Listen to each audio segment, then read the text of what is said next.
broadcast network, AfterBuzz TV. Over 20 million weekly downloads in over 150 countries, and your number one source for after-show entertainment.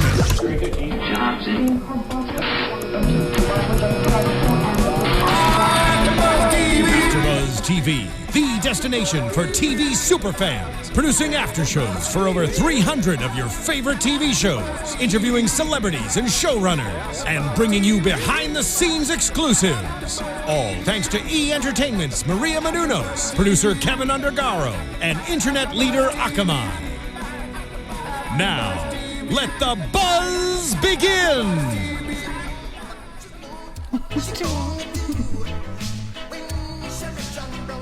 How do you dance to this? We can find a way if you want. Just groove. I think that's a good dance. Hi guys, thank you so much for tuning in to AfterBuzz TV. You're watching the Shades of Blue recap show. I'm your host Brandon Marlowe. You can follow me on Twitter and Instagram at BAMARLO. I'm joined by my co-host Samantha Benitez. Hi guys, you can find me on Twitter and Instagram at Samantha_Benitez. Miera Jennings. Hello everybody, you can find me on Twitter and Instagram at Miera Jennings. And the lovely Erica Green. Hello, it's Erica J. Green on all social medias. Hello ladies. Hi. Hello, hello. Okay, before we get started, I have to call myself out because as soon as we got done on the last episode, I heard about it and then I rewatched it and I called Ray Liotta the wrong name for half of the episode and none of you corrected me. No, can't you see him staring at you while you're saying No, I thought you were just giving me the eyes, like, Hello. like, hey girl, how you doing? No one said anything. So first, I wanted to apologize to you all because that is like I could not have kept a straight face. Second, everyone listening, I'm sorry. I do make mistakes. I'm going to make another one throughout the series, I'm sure, but I'm going to try and stick with Waz because I can guarantee I would call him Lolita again. It has a nice ring to it. It does, right? Understandable. It was just a little flub. But Ray Liotta, I will try to make sure that doesn't happen again. But okay, so we're into the second episode. Let's do a little recap. Who wants to do for first episode in case anyone's just tuning in now? Absolutely. So just to make sure we're all caught up on all the crazy action so far. Last week we were introduced to our main character, Miss Harley Santos, NYPD detective. And right off the bat, things got a little cray-cray, right? Mm-hmm. We see they had to cover up a murder by her new fellow rookie cop, Loman. And so now we're automatically seeing the tension, and we know that there's corruption going on, and these cops are dirty, and we're all into it because we love some dirt. So that's basically what happens. Harley Santos gets snagged by the FBI, and they talk her into becoming an informant because she wants to, protect her daughter. And so we see the conflict going on with her because she's very close to Lieutenant Waz, which is the leader of their group. And lo and behold, he catches wind that there is a rat in their group. So he wants Harley to help him out, figure out who's the rat. He wants to kill the rat, get them out of there. They're collecting their money. They don't need anybody snitching, right? Mm-hmm. Snitches get stitches. Am I right? I'm going to get that on a shirt for all of us to wear before the series is over. Absolutely. Snitches so get now stitches. we're just left with what is Harley going to do? She's caught between a rock and a hard place. So we're going to figure out what is she going to do? And so the general consensus for the last recap show was that we loved the first episode. We liked seeing Jennifer Lopez in this gritty role. We liked seeing such great acting from Ray Liotta, thank you, who plays Lieutenant Waz. So for us, it was a hit, but critics had other things to say. Yeah, the critics' reviews are in, and let's say they're a little lackluster. Well, J-Lo, you can't please them all, clearly. So the Hollywood Reporter says Shades of Blue is, as a whole, not a very good show. Still, it's at least a bad show in a way that's compatible with a lot of Lopez's bad movies, so it should satisfy its intended audience. Another one from Variety says it's a drama that paints ultimately with a rather familiar palette, and Industry Trade Deadline says it's sadly nothing great and far beneath her talents. That's rough. So for us, we liked it. Yeah. And also, hey, it did all right. I mean, the ratings are still good. NBC is first in viewership in adults ages 18 to 49 since 2010. So it was a win as far as that's concerned. But how do you guys feel about it? Yeah, we were talking about it earlier. It just feels right now, this second episode, I feel like we're kind of at a standstill. They're repeating the same things. She doesn't want to be the informant. The daughter is kind of having a little troubles. Waz is trying to figure out who's the rat. So to me, the second episode definitely needs to be picked up a little bit, go forward. But we did find out a secret for those who watch, if you watch the second episode today. So yeah. A little secret. Now, I understand where the critics are coming from. There's definitely a built-in audience for anyone who likes J-Lo as a performer and Jennifer Lopez as an actress. Because if you've seen The Boy Next Door enough, like we spoke about last week, she can play that character. And for them to say it's beneath her compliments her in a way that she's not going to come for them. It's a nice spin. Right. And I think that there is some truth to that you're confined to certain aspects of a show and how it's written because of commercials. So some of the beats that we get from the show, I think, make it so, like, the second episode maybe was a little bit bland because maybe the third episode is really good, just the way it had to be written out. So I think this is one of those shows that we're going to get some of those episodes where it's maybe not enough content to keep our interest, and then the next one will peak and be really great. So I don't think we should tune out just yet. From what the critics say, it's going to serve a purpose. And for those of us who like her in these types of roles, we'll really enjoy the show. And anyone else who just tunes in, you might love it, you might hate it, you can change the channel. So Hit or miss. Right. Yep. Now, there's something before we get into the episode I want to talk about, because a critic is a critic. Yes, get up. And you can be a critic on YouTube. And Absolutely. I am talking to you, Lady Sandsnake. This was a comment left on YouTube, and I want to read it. It just says, "Dear host, kissing J-Lo's bum much?" Let's state fact. J-Lo is an awesome performer, but dear God, she cannot act, especially compared to the Thursday evening TV ladies. Harsh. Wow. And I think if I know who this individual is referring to, you're going to get a Viola Davis. You're going to get a Mariska Hargitay. You're going to get women who are very seasoned. And so I think Lady Sandsnake, I think that you should look at it based on what Jennifer Lopez has done. She's never done a TV show in this capacity. She's had guest appearances, but to have something that she is leading, I think is a great thing for her. I think it's going to benefit her for when we see her in her next movie. It's just a different type of role and position. And we read everything you say. So Absolutely. You'll see that Mira, Erica, and Samantha all responded to comments. I kept my mouth shut because it was only episode 1. And so as we get into it, I'll start responding to more. But I just want to let you guys know that we do look at it, we do respond, and we do care what you say. But we're not kissing anyone's. We're not kissing anyone's. No bum kissing We're not here. kissing anyone's bum.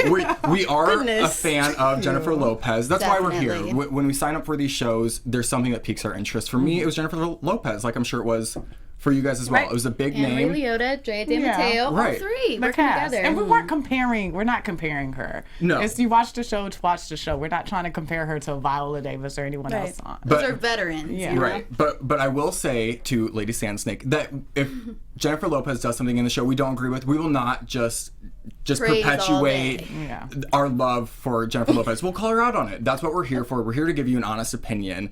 And so we're going to get into our honest opinions for the second Yes. episode. And a huge theme of the second episode was Jennifer Lopez, her character, Harley, framing her ex.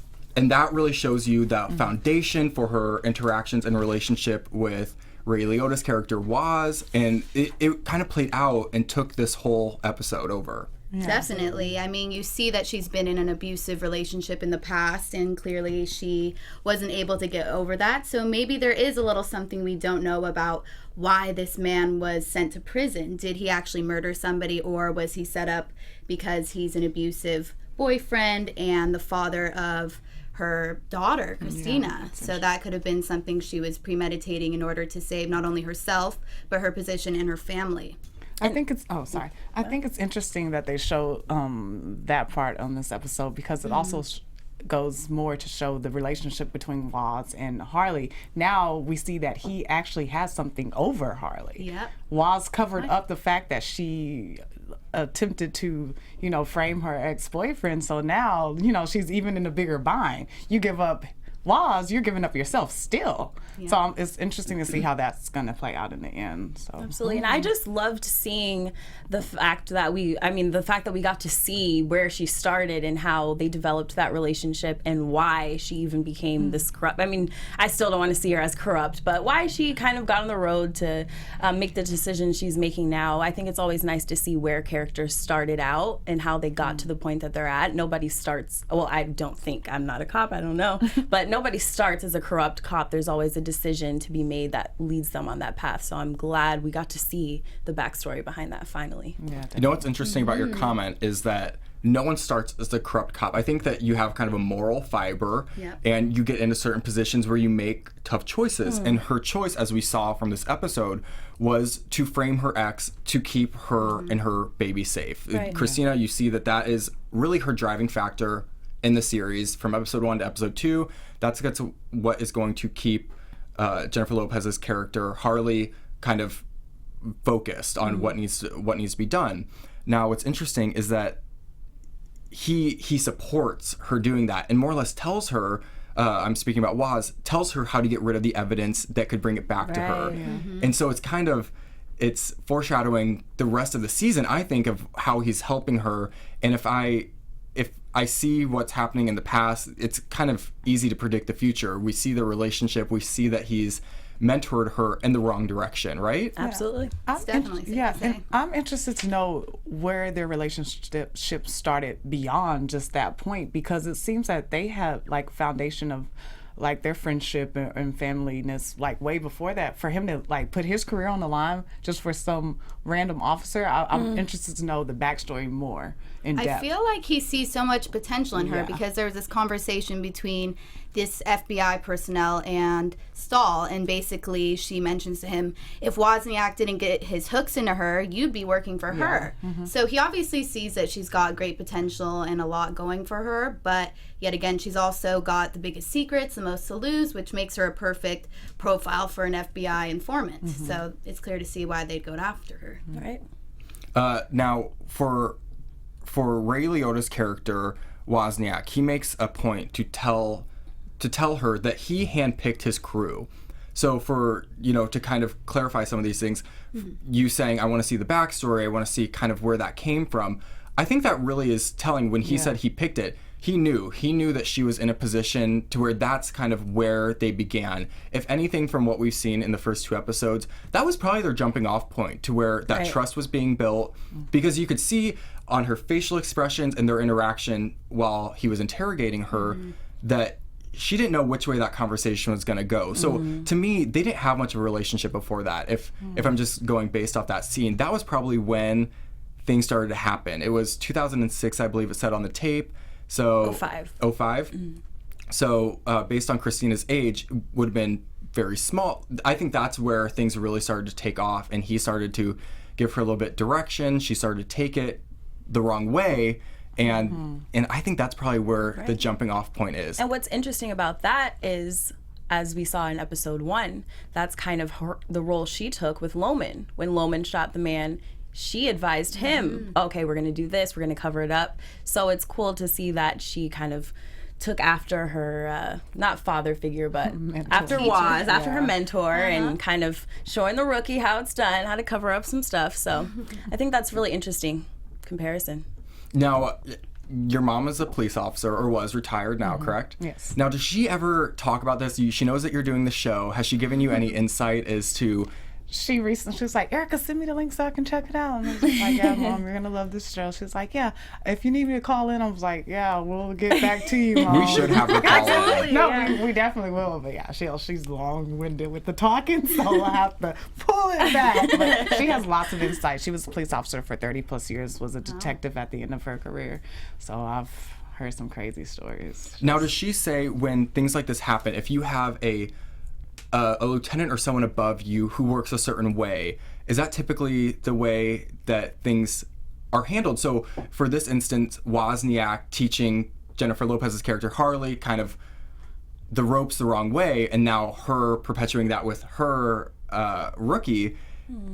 I wonder if that's how it is really in real life for police officers who are kind of led down the wrong path, and then that cycle is very hard to break. Right. Yeah, I think, she's had some mentors in her days, and I've met some of them. One of them actually was like the security for the NBA, but there was no corruption in their part, and if there was, she wouldn't talk about it with me, but I definitely don't think that in her precinct. But it's definitely you're influenced by someone who's been there longer, because it's your life on the line. So you want to know as much as you can about that. You want to know, get your senses. Right. If you want to get on point with that. So I think that's what it is. You're thinking, I want to soak up as much as possible from someone who has been doing this 10 years, 20 years plus, because a lot of police officers, as you see, when they were going through the history, you're a police officer for a long time. They love their job, or they can't see themselves doing anything else. But I think that's just what it is. You just want to soak up every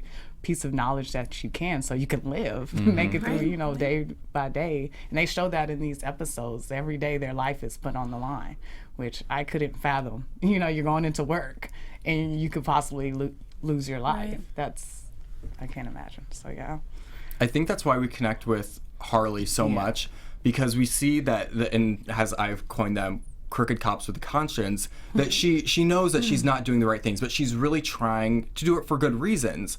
And that's kind of why she took Loman in and really tried to do what she believed was the right thing. But in episode 2, you see that it's really starting to affect him. He's isolated himself from the rest of his crew, which, this is just a side note, but they use that word so much in the second episode, crew. Like, everything is your crew.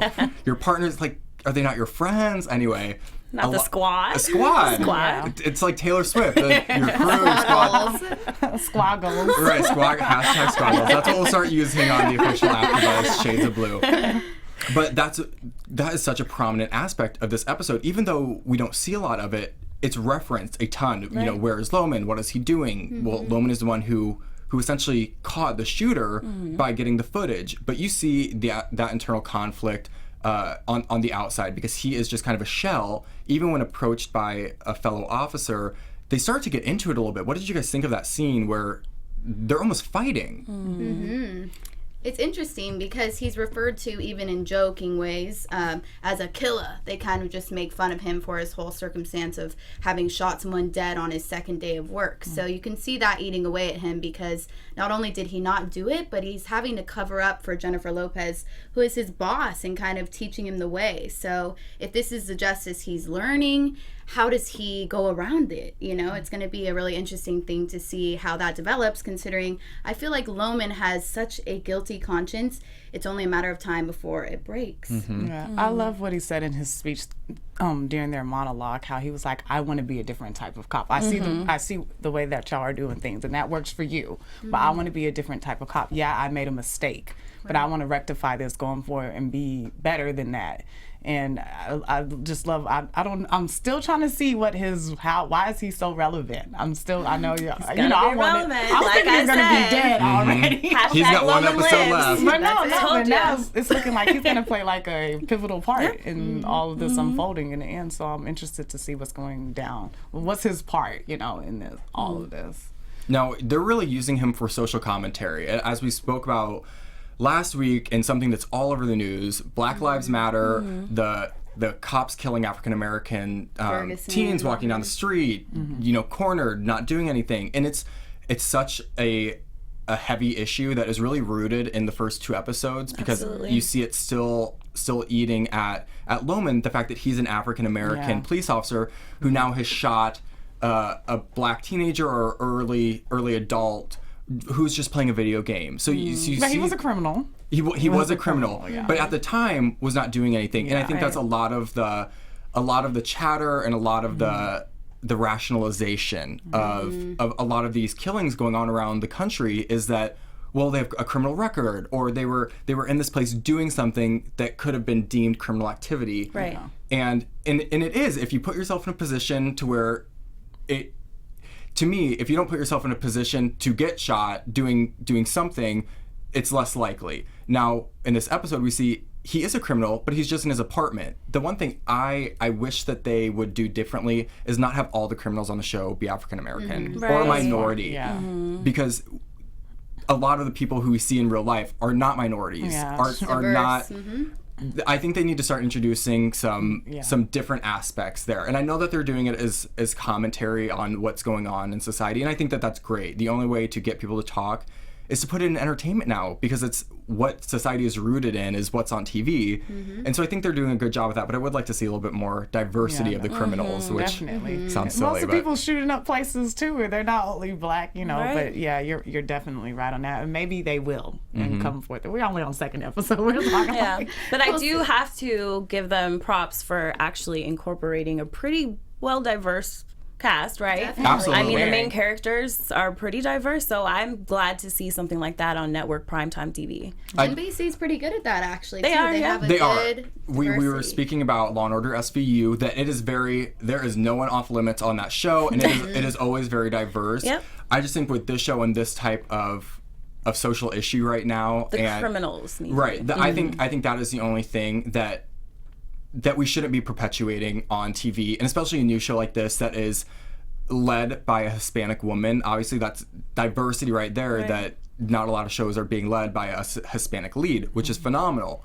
So let's get rid of some of those other stereotypes that we see too. I think it's great to use in the beginning episodes to kind of serve as the foundation where we're going, you know, what the country's crossroads are right now with police who are there to protect us, and the citizens who none of us want to be walking down the street in a hoodie and be shot for not doing anything. Right. So I hope that they just kind of get away from that a little bit. Yeah. yeah, Right? definitely. Yeah, escape No. the racial profiling. Yeah, definitely. And for the show, what they're doing, they're introducing a lot of different characters in the second episode. They put a little bit more emphasis on now I'm worried about everyone's name, about Tess, who is Yes. Drea De Matteo. thank you. We don't see a lot from it, but she has a pretty intense scene in a Yeah. bar. What did you guys think of what was going on there? Because I couldn't get a feel for That was crazy. I'm still trying to figure out the relevance of the whole cheating thing for Thank me. you. I Yes. think maybe they might just be focusing on it for the simple purpose of giving us an idea of her personality and like how she's very paranoid and always thinking the worst of people. So I think that's what they're trying to do, but maybe there's more of a role as to why her husband's cheating. Yeah, I don't know. Potentially. understand. It could also serve as a trust issue that she's going to bring into the whole, Right, yeah. being checked for if she's lying or not, doing the lie detector test and seeing if it's going to come out as her getting nervous or overthinking, as the FBI stall said, so it's going to be interesting to see. But the fact that she's willing to go into a bar and beat down a girl in daylight and just my put up the gosh. badge once more time. Absolutely. Like, what? Goodness. Just don't even try. Police business, we're out of here, forget it. Yeah. So it's interesting. Yeah, I think maybe it will make more sense once we actually meet the husband. Right, Because yeah. I'm like, Who is why this is guy? this? Joe, who are Why you? do we care that you keep getting into it with your husband with all this going on? Harley's gonna lose her livelihood as we know it. Why are Definitely. we still back over here with you and your husband fighting? Yeah. So I want to see what's going on with it. well, instead of did asking read- why. I did read this interview with Barry Levinson, who directed the first few episodes, and he mentioned that he wanted to escape the whole issue of J-Lo and Wozniak's character, so Harley and Wozniak, basically, because it can't serve as a foundation for Right. the entire 13 episodes. So he kind of wants to escape and add in subplots to make it more wholesome and kind of give other things, make other things That happen. is They need to be understandable, stronger, yeah. right? But I don't think I care enough about that one. But I get what you're trying to do. Right, But maybe let's switch it up a little bit. Well, let's talk about how it could switch up. Let's get into some predictions for what's to come. Okay. I can barely contain it because I have so many. AfterBuzz TV predictions. I'm so fond of the eerie lights. I hope I don't have a stroke. Okay, so Loman, huge predictions for him. He's gonna live. Tess, I agree with refuse you to say there. Tess's real name because I know I'm gonna mess that up. But I think the trust issue with Tess is going to tie into her investigating Harley. I think because they're the two women in the show that are really the most prominent. I think that we're gonna see a battle of sorts there. I think that her trust issue and her husband is going to translate into a trust issue with Harley kind of disappearing, the random phone calls. I think we're going to see her playing a role to really help Waz later on. I'm going to say Miguel Zapata, Harley's ex, he's coming out of prison, and he's going to say something about the former murder that he was allegedly set up on, and that's going to really set the stage for whatever's going on between Wozniak and Harley. That's a good one. That is good. Well, let me just first say that Loman's going to continue to live past episode 3. So that's my first prediction. And also, I'm with Samantha on this one. I'm interested to see Miguel's role once he does get out, if he does, which I'm thinking he will. It's really going to shake things up with Harley. She won't be able, she's going to be focusing on the FBI situation and her daughter and precinct and everything mixed up with her ex getting out, who was abusive. It's really going to make things crazy. So, yeah, that's going to be weird. I think I'm going to say this. I won't be surprised if are 2 informants. If Harley's not the only informant. And that is where the leak came from. I would not be surprised at all if there's not another informant, or if they make a deal with Waz to sell out everyone so he can save himself. And I wouldn't be surprised at that either. Now, where does that leave Loman? Because obviously he played a little bit more pivotal role in this episode. I might have to retract my statement from last episode that he's gonna die. I was with you too. But he still could, and the only reason I say that he could die is because he could be like the martyr. He could be the one who is really rooted in his ethics. He's the only one who we see really conflicted, and so he could still die a different kind of death, maybe episode 7 or 8, but that would really shake everyone who now has to think about the decisions they've made for the last decade or however long. But I think that he's going to start working in cahoots with the FBI. Ooh, he might. Think about it. But like we said earlier, we don't really know what he has to lose yet. Yes, he's fresh, he's a rookie, and he has his ethics and his morals, but we don't know about his family life. We don't know what if he has anyone to protect. And kind of what we got out of this episode is they choose the informants based on, the secrets they have and what they have at stake. I don't know if we have enough information on Loman's character yet to figure that out, but that's a pretty good point. Definitely. Now, Jennifer Lopez in this episode gave a lot of different types of performances because she's acting as an actress and then acting as a non-informant to keep within the crew. Yeah. And she had some interesting insights in some recent interviews. So we should probably get into news and gossip to talk about the different roles she's taking on. AfterBuzz TV News. Yes, so Jennifer, we all know that she's having her 3-year span of shows in Vegas, which is going to kick off at the Axis in Planet Hollywood, January 20th. Role 1, singer. Yes, J-Lo, get it. But also it was said that she doesn't think of herself as the boss lady on set. She says that they're just like a family. She doesn't try to get, I guess, extra perks and stuff. Hey, I'm the boss lady, bring me some donuts and coffee, I guess. Role number 2, nice to know. Executive producer. Right. Like she's doing a lot. Acting, producing, performing in Vegas. She's doing the most. And we want to say to Sandy Snake, we're giving props. We're not credit we're not, is due. We don't have to tear another female down. We're giving props where credit is due. She works her butt off, so that's all we're doing. Speaking of working your butt off, I did not notice this, and maybe some of the people watching or listening have. Ryan Seacrest is an executive producer. Yeah. Interesting, I know. I didn't notice that in the first episode credits, and I looked at it this time and I thought, what an interesting choice. I don't know that he's produced a scripted series yet. No, he also produces American Idol, which he's also doing as well in her last season. So those two work together now, I feel like a decent bit. So they're kind of learning what works and doesn't. And I really think with those two masterminds, putting forth this project, that I think it's going to turn out pretty good. I have high hopes. Yeah. What else do we have? Anything good? Any other juicy news? I don't know. Well, I was reading also an interview kind of about how J-Lo doesn't really throw her diva card around set, and you know, she invited the whole cast to come celebrate her birthday with her on a yacht and all this stuff. So I feel like she's really down to earth, and that's what I like. I like to hear On a yacht. I mean, she invited the rest of the people, and so I like to hear stuff like that, because I feel like we can kind of get caught up in the whole divalicious side of people, but it's nice to hear those little stories every now and then. She's human still, for sure. Well, I have a little something. I don't know if you guys knew this, but I got to go to the Golden Globes this last weekend, and she was on the red carpet, and she looked beautiful. She had a stunning yellow gown, And Gorgeous. yellow, huh? which is a very bold choice. That is a color that you either wear well or you retire, because Hit or miss. because not a lot of people can. She has the complexion for it, so obviously she wore it well, like we knew that she would.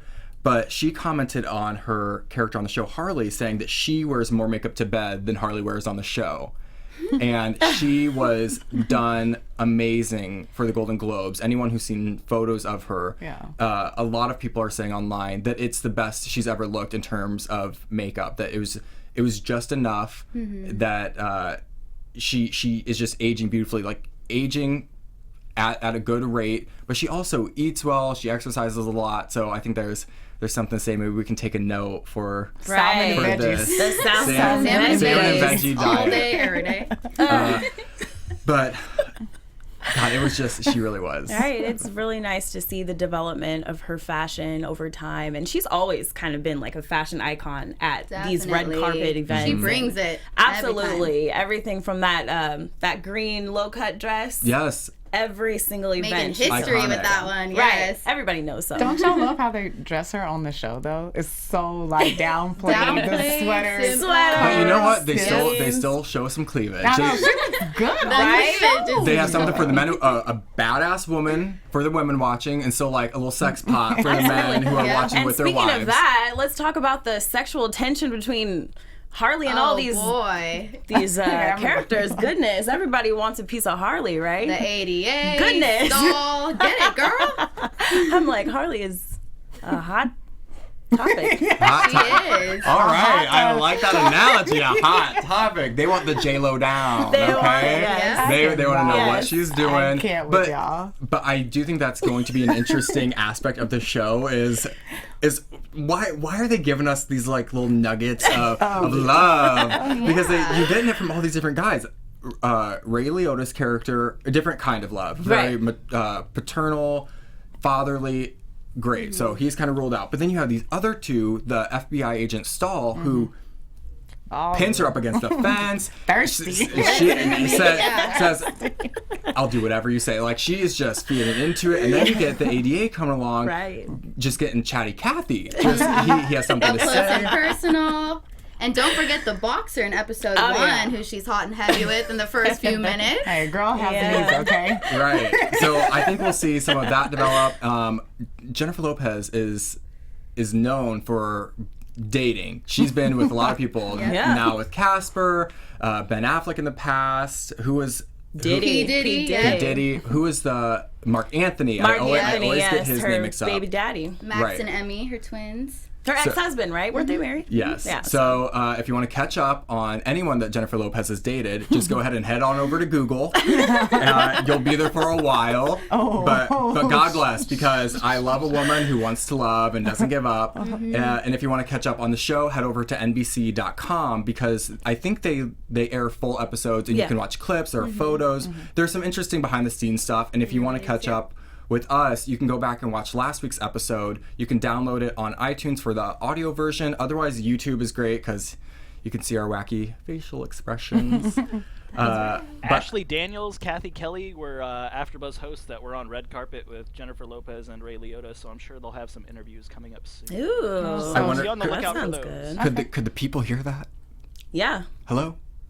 The voice. Yeah. Good. Yeah. Oh my God. Phenomenal. I saw the photos on AfterBuzz TV's Instagram, and I was looking for the interviews with Kathy Kelly, and I couldn't remember the other hosts, and I saw them. They both look so great, and I couldn't find it anywhere. So I know they're coming. Stay tuned. we're all going to be watching. Yeah. that's Maybe for we sure. could get one of them on to give us a Yeah, little that bit would of be insight. awesome. Scoop, yeah. I think that would be a really great just addition. And I'm idea. so happy that the people could hear what's in our ear, because sometimes you see shows and a lot of times they have in-ears that you can't see. Right. And so sometimes you get they're a little dead behind the eyes because they're listening to something. And I was a 30-second I was a quiet. lost. That's not happened yet. So yes, you can catch up with last week's episode. You can rewatch this on YouTube. And please don't forget to rate, subscribe, and as we said, comment, because we will read them. Call you out. We also have a guest coming up, so I wanted to give you a little tease of that. We're not gonna tell you who it is yet, but someone from the show will be joining us in studio for an interview. So anyone who watches this or reaches out online, Twitter, Instagram, please, if you have a question, let us know. I'm gonna start writing a list down, so hopefully we can get yours in there while the guest is here. But we look forward to seeing you guys next week. Thank you guys so much. Thank you. for being here. I can't wait to watch episode next week with you guys. Hopefully it's a little bit more Steamy, interesting than A little more spicy. steamy. Right. Yeah, we'll see. All right. Well, thank you guys so much for watching. I'm your host, Brandon Marlowe. You can follow me on Twitter and Instagram at BAMARLO. I'm Samantha Benitez. You can find me on Twitter and Instagram at Samantha_Benitez. Thank you guys again for watching. I'm Miera Jennings. You can find me on Twitter and Instagram at Miera Jennings. Hi, I'm Erica J. Green. You can find me on all social media, Erica J. Green. That's spelled Jaye Green.